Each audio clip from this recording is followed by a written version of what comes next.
चित्रा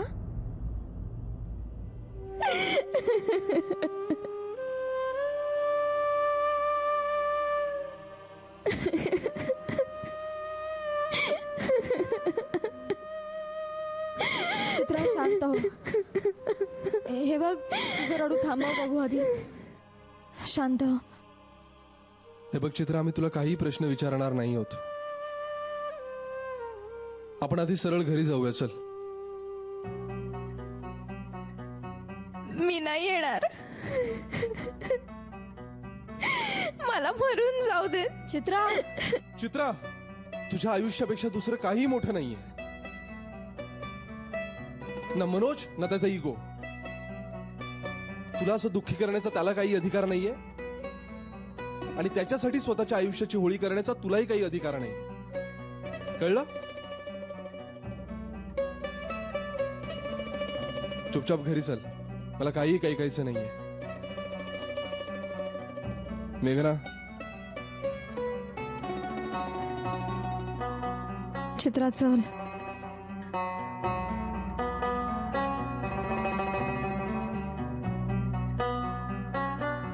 रिक्षा. चित्रा चल चल.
जाते वर झोपायला, पण अजून जेवण व्हायचंय.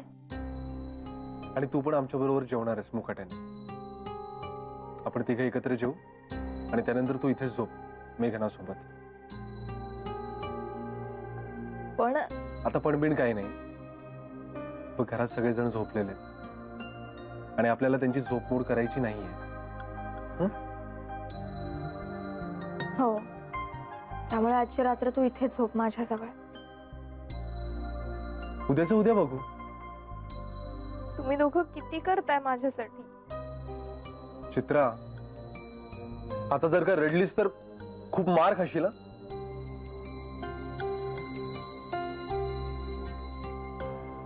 हे अगं अशा एखाद्या प्रसंगाने काय आयुष्य संपत नाही. होईल सगळं ठीक. ओके.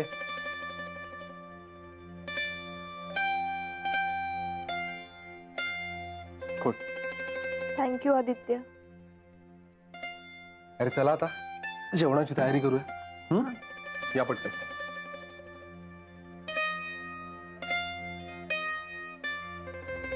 सॉरी मेघना.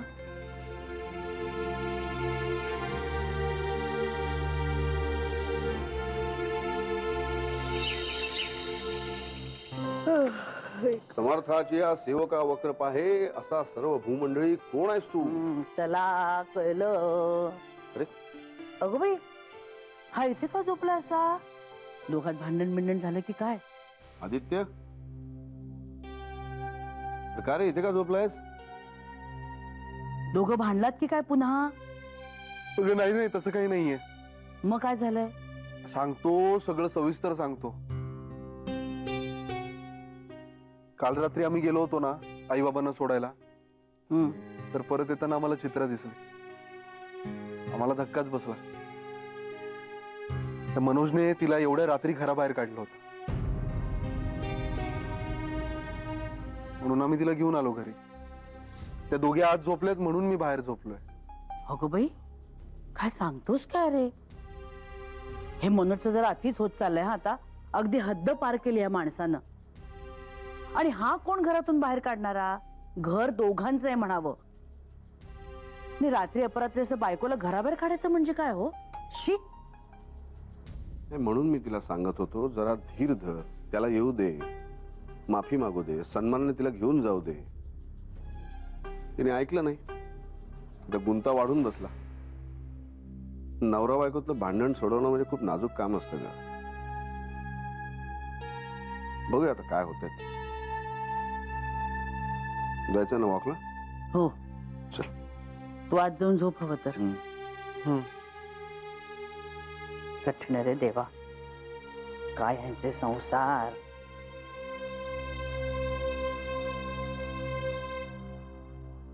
सतीश, चहा. हो. बरं, मी काय म्हणते, म्हणजे हे चित्रा प्रकरण जरी आदित्य मेघनाने त्यांच्या डोक्यावर घेतलं असेल, तरी खरं बघायला गेलं तर चित्रा ही आपली जबाबदारी आहे ना. अर्जू, तुझं म्हणणं खरं आहे. मला काय वाटतंय, आपण एकदा मनोजच्या घरी जाऊयाच का? म्हणजे रात्र त्याला इथे बोलवण्यापेक्षा. तसंच करावं लागेल. इतकं सगळं रामायण झाल्यानंतर तो इथे येणं कठीणच आहे. अर्जू, हा मनोज ना फारच बेभरोशाचा आहे का? बिचारी चित्रा, आपल्या माणसाला आपल्याबद्दल जर भरोसाच नसेल तर काय उपयोग आहे त्याचा? सतीश, पण ह्या सगळ्या बाबतीत आपण खूप लकी होत रे. आपल्या सगळ्यांचीच नाती किती घट्ट आहेत, आणि महत्वाचं म्हणजे विश्वासाची. पण अर्जू, या सगळ्यामध्ये फक्त नशिबाला महत्व नाही बरं का. नानामाईंची भूमिका खूप महत्वाची आहे. वास्तविक एकत्र कुटुंब पद्धती म्हटल्यावर रुसवे फुगवे, गैरसमज, येणारा दुरावा, या सगळ्या गोष्टी ओघाने येतात.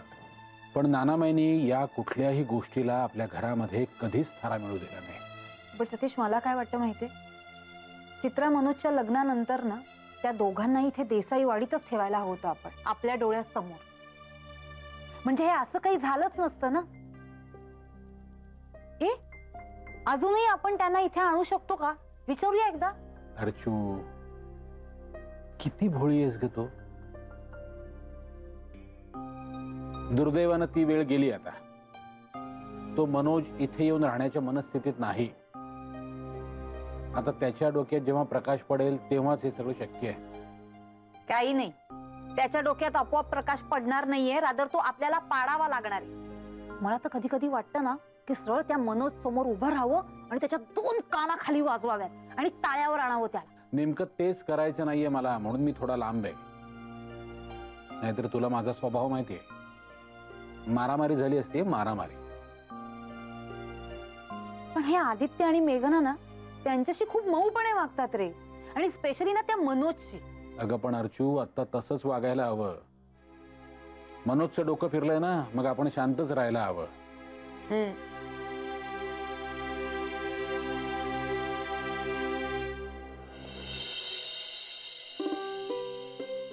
माझा वॉक होत नाही म्हणता म्हणता मी मात्र तुमच्या बरोबर यायला लागले हो, रोज. आणि मेघनाचं बारकं गेलं, म्हणजे मला सुरुवात करून दिली आणि स्वतः राहिली मागे. जाऊ दे ग, तर सकाळी चहा, नाश्ता, डबे सगळं विजयाच्या बरोबरीने सांभाळते की नाही. हो. त्या एक्झिबिशन साठी, अर्चूच्या ट्रेस साठी पण मदत करते. मी म्हणतो नेहमी, तुझी गादी चालवणार बरोबर चालवते ती. चांगलंय चांगलंय. आपला वारसा, आपला वसा कोणीतरी चालवतंय हे बघितलं ना की माणसाला अगदी बरं वाटतं नाही. आता त्या चित्रा आणि मनोजच्या बाबतीत पण बघितलं ना, मनोजला कसं खमकेपणाने उत्तर दिलं तिने, आणि चित्राच्या पाठीशी नेहमी ती उभी राहते. नाही, तिचं आत्ताच हे चित्राला घेऊन येणं खरंच क्रेडिटेबल आहे. हे एखादी असती तर म्हणाली असती, आम्ही तुला म्हणालो होतो ना जाऊ नकोस मनोजकडे, तरी गेलीस. आता निस्तर तुझं तू काय ते. हो ना. आणि या गोष्टीची जाणीव सुद्धा करू देत नाही मेघना तिला. खरंच कौतुक आहे मेघनाचं. हो, पण मनोजचं काहीतरी केलं पाहिजे. हा, त्याच्यावर काहीतरी ना जालीम उपाय करायला हवा. हा, नाहीतर आपल्या पोरीचं आयुष्य फुकट जायचं. हो शी. आणि हा, अगं चित्रा, येऊ? अगं ये की, विचारतेस काय? ये ये.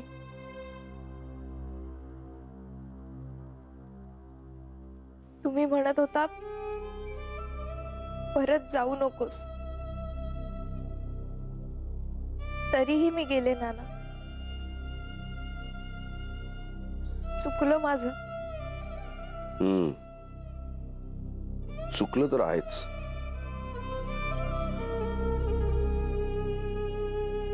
ते झालं ते झालं. गतं न शोच्यम. तर मन कुरतडत बसायचं नाही. पुढे बघायचं. आणि बघ, अजून काही वेळ गेलेला नाहीये. मनोज हुशार आहे, कळेल त्याला त्याची चूक. पण यावेळी मात्र धीर धरायचा, घाई करायची नाही. आता मी परत कधीच नाही जाणार.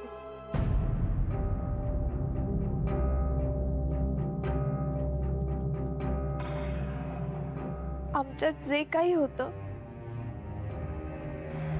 ते संपलंय. चित्रा,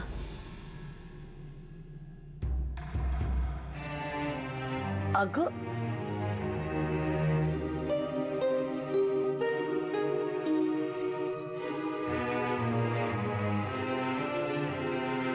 काय करायचं हो आता?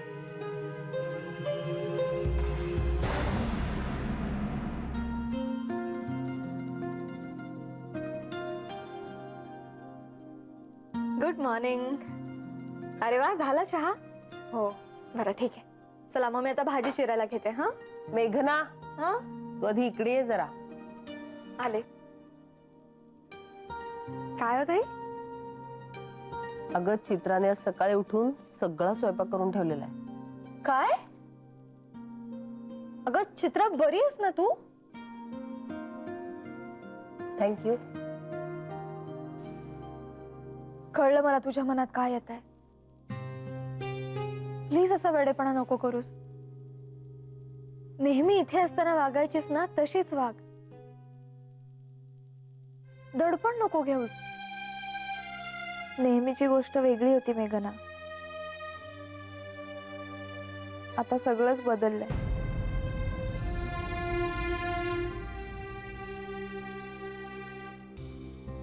अगं,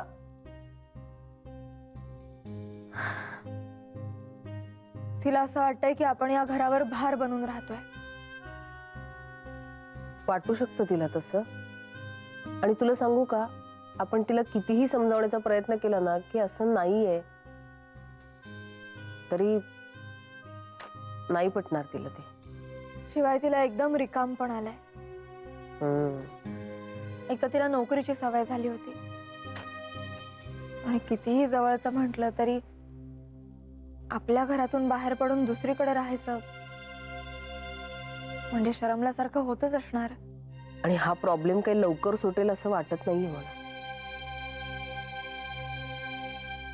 तिला शक्य तितकं सांभाळून घेणं एवढंच आपल्या हातात आहे. घेऊ आपण सांभाळून.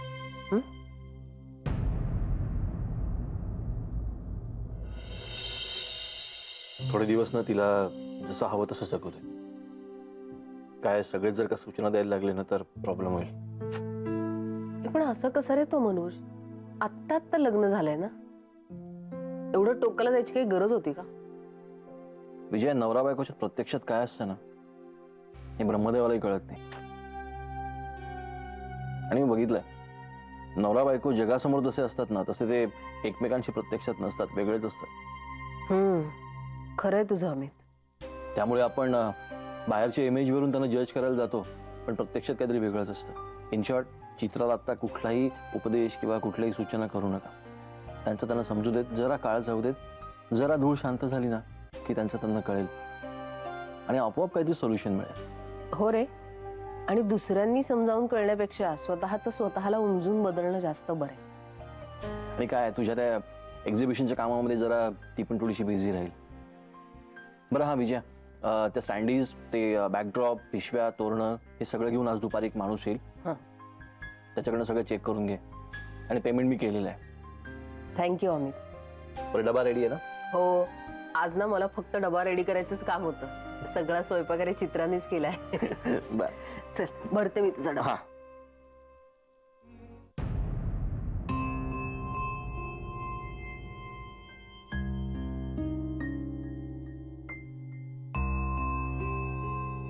चित्रा, आपलं काय ठरलंय?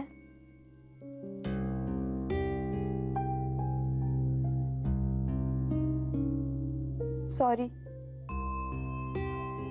माझ्यामुळे खूप त्रास होतोय ग तुम्हा सगळ्यांना. पण मेघना, मी जास्त दिवस तुमच्यावर भार बनून नाही राहणार.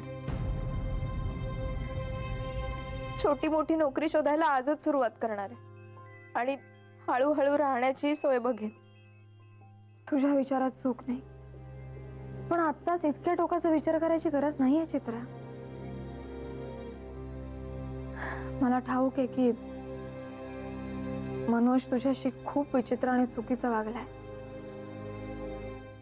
तुमच्या एकमेकांकडून असलेल्या अपेक्षा बहुधा वेगवेगळ्या आहेत आणि तुम्हा दोघांनाही अपेक्षा भंग सहन होत नाही. पण डोक्यात राग घालून हा प्रश्न सुटणार नाहीये. एक उपाय फेल केला तर दुसरा पडताळून बघावा लागेल.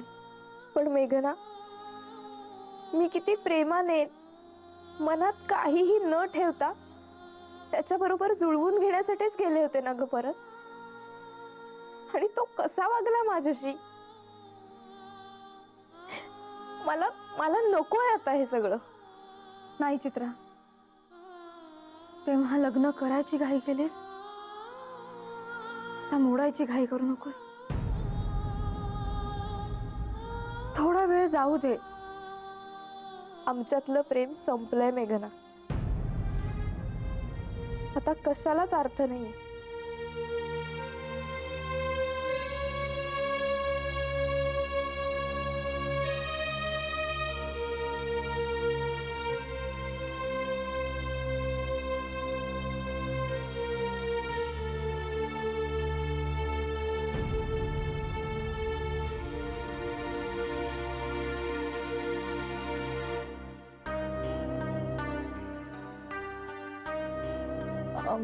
त्या पर्सेसना लावायला माळा बनवायच्या होत्या, त्या मी बनवू का? अगं हो, तूच बनवायची आहेस. तुझ्यासाठीच ठेवल्यात मी, घे ना.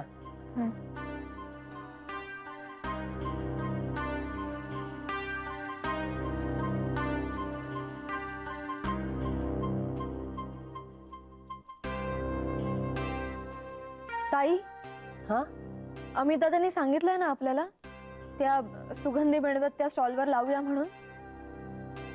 त्या आणायच्या राहिल्यात आपल्या. कधी आणूया?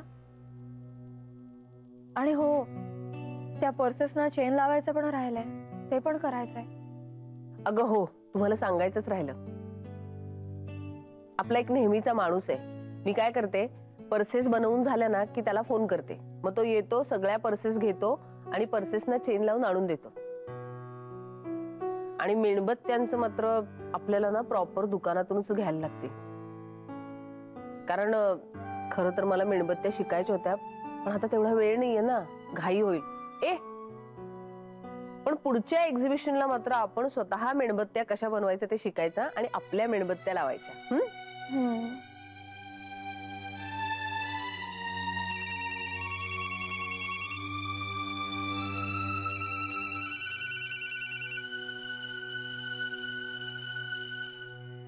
हा बोल आदित्य. काय ग, भेंडीची भाजी अशी का केली होतीस आज? मला कुरकुरीत आवडते माहिती ना, परतलेली. तुझ्या हातची चव नव्हती आज भाजीला? अच्छा अच्छा. असं का बोलतेस? अच्छा, राग आला काय? नाही नाही. चल, खोटं बोलू नको. राग आला ना? अगं पण मी घास तोंडात घातल्याबरोबर मला असं वेगळंच वाटलं. होय, तूच केलीस ना? हो. जाने दे यार, होतं एखाद दिवशी गडबड, नो प्रॉब्लेम. ते पण मी आता खाल्ली भाजी, संध्याकाळी नाही चालणार ती. बरं, ठेवू का? काय ग, आज बोलायचं मूड नाही का? नाही, तसं नाही. बरं ठीक आहे, चल संध्याकाळी भेटू. Okay, bye. बाय.